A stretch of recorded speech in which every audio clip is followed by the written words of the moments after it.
Okay, so you probably know the drill by now. I'm in a new draft, made a team, and this is going to be my draft and I'm just going over it. Now the league on the other hand is one that's very near dear to me. It's the WPF, but with their brand new Delta Division for Wi-Fi battles. Yes, we're going to be playing in another Wi-Fi league, but not only that, I'm also in charge of this division with my co-mod Zomb. So let's hope for an amazing inaugural season. We follow the standard rules, you know, with 16 teams drafting from one pool, which did allow for some very interesting picks throughout the draft. Yes, I'm looking at you, Tarantula. Now it's a standard snake style draft with 110 points, and we actually got the second overall pick. I was very happy about this because it meant I had a very good chance of getting the mon that I wanted. And we did manage to pick it up. So with our very first pick of the very first season of WPF Delta Division, the Copenhagen Galates went with Iron Valiant.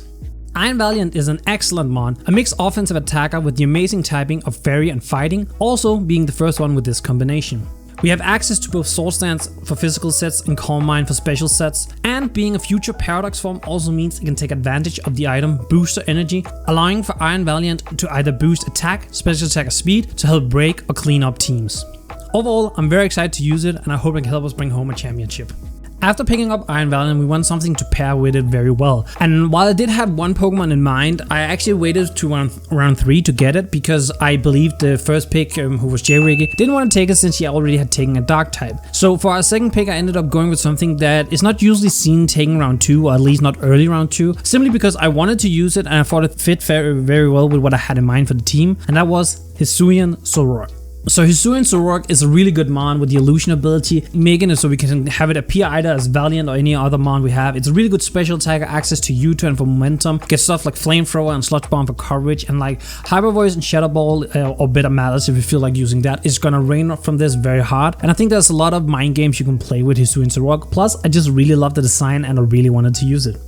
After picking up Hisuian Zoroark, as I mentioned, I did know what I want for my next pick, and that was going to be Ting Lu. I wanted a defensive mon that I knew can take a lot of hits, and I knew could easily get hazards up. Hazards is a very big thing in the new metagame. Both being able to set them up, but also being able to remove them is something you have to think about. And Ting Lu is maybe the premier hazard setter in the entire game. So I'm very happy about picking up. It's very bulky. It can also be decently offensive, have access to base 110 physical attack, I believe it is. And of course, we all know the ability is amazing, lowering the special attack of opposing Pokemon, meaning that Ting Lu is just a wall that you always need. So after picking up Ting Lu, I definitely had to start worrying about who to be my Terra captain. The way we did Terra in WPF is we had one captain that can be any typing during the matches. Now, Valiant was Terra banned, and I didn't feel like Hisuian Zoroark was the best Terra captain. Ting Lu isn't really a good Terra captain either because you often want a offensive mon, and often you want something that can set up and take advantage of its new typing. The mon I ended up picking up that are gonna be the Copenhagen Galates Terra captain is gonna be Thunderous Therian. So Thunderous Therian is an amazing mon. I've used it before and I really like it. 145 special attack to hit like a nuke, 101 speed, which isn't the greatest in today's metagame, but you can set up with agility and you also have access to Nasty Plot to set up for even more special attack. Besides that, it's a really good Choice Scarf, Choice Specs user. It's a really good just Life Orb, and overall giving it that extra stab or maybe double stab on one of its already existing typings are really good. Plus, being able to use Terra Blast means we actually have a flying move we can use with our Thunderous, making it so that in my opinion, Thunderous is probably one of the premier Terra abusers that we could have gotten at this point. After picking up Thunderous, I wanted to start looking at getting some more defensive and support mons. Or at least that's what I thought I was going to look at. Originally, I actually ended up picking up Fortress right here because getting a Steel type early feels like a really smart idea.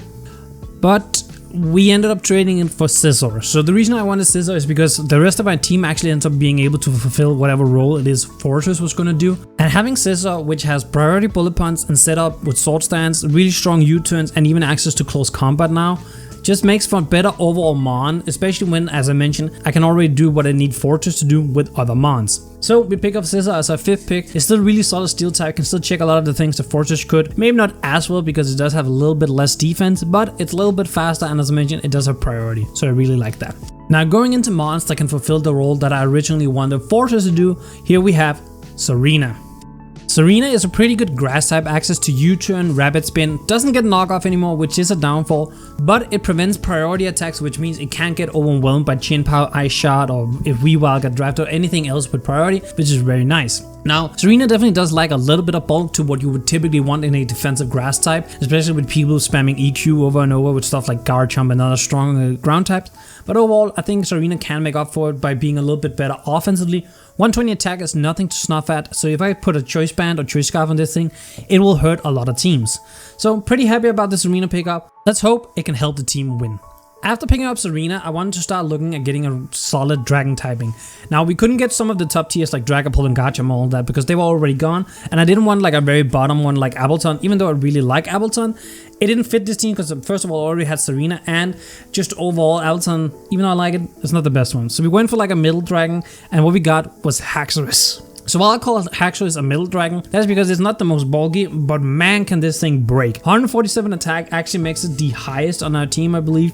Access to first impression with priority, Dragon Dance for setup, Sword Stance for setup. You can run different offensive variant of Haxorus, and while it's not the most bulky use, so you can't really run any defensive stuff utilizing the very good typing that resists water, fire, electric, grass and all that, I still think Haxorus is a really good pickup for this team. Now, I didn't initially pick up Haxorus because I had Fortress on the team and I wanted like that one last breaker. So if someone wants to trade something to me for Haxorus, I'm definitely willing to listen. So maybe Haxorus won't be here at the end of the season, but let's hope before then he can put in the work.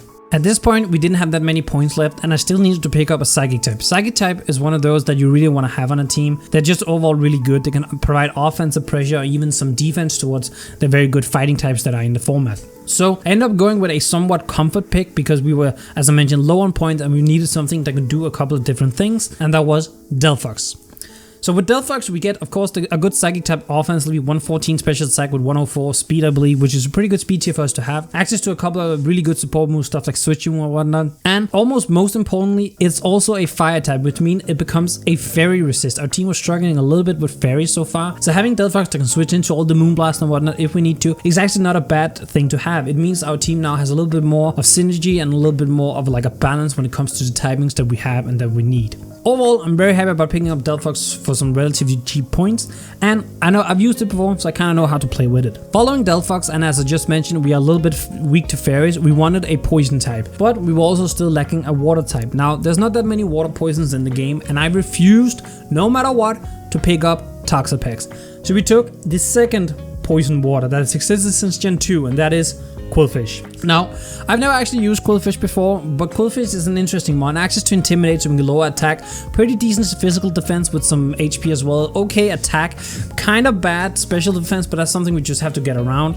Access to spikes and T-spikes, meaning that it's not only Team Blue that has to set hazards on our team, we do have our Qwilfish as well. And it has priority in Aqua Jet, it gets the new move Bar Barrage, which is pretty good. And overall, I've seen people use Qwilfish before, and I actually do think it's an okay mon. I get that it's kind of low tier for water and a poison, so I'm cheaping out a little bit. I would prefer to have a secondary water, or maybe even a secondary poison with the Qwilfish. Like Qwilfish is typically the mon you get if you already have the typing, but we were low on points and I had to do something. So here's Qwilfish, let's hope we can do work. Now lastly, I actually ended up picking up a mon because we got 5 points left over after we did our Fortress for Scissor trade, because I also had to drop another mon with it, which the original mon I dropped was Dugtrio.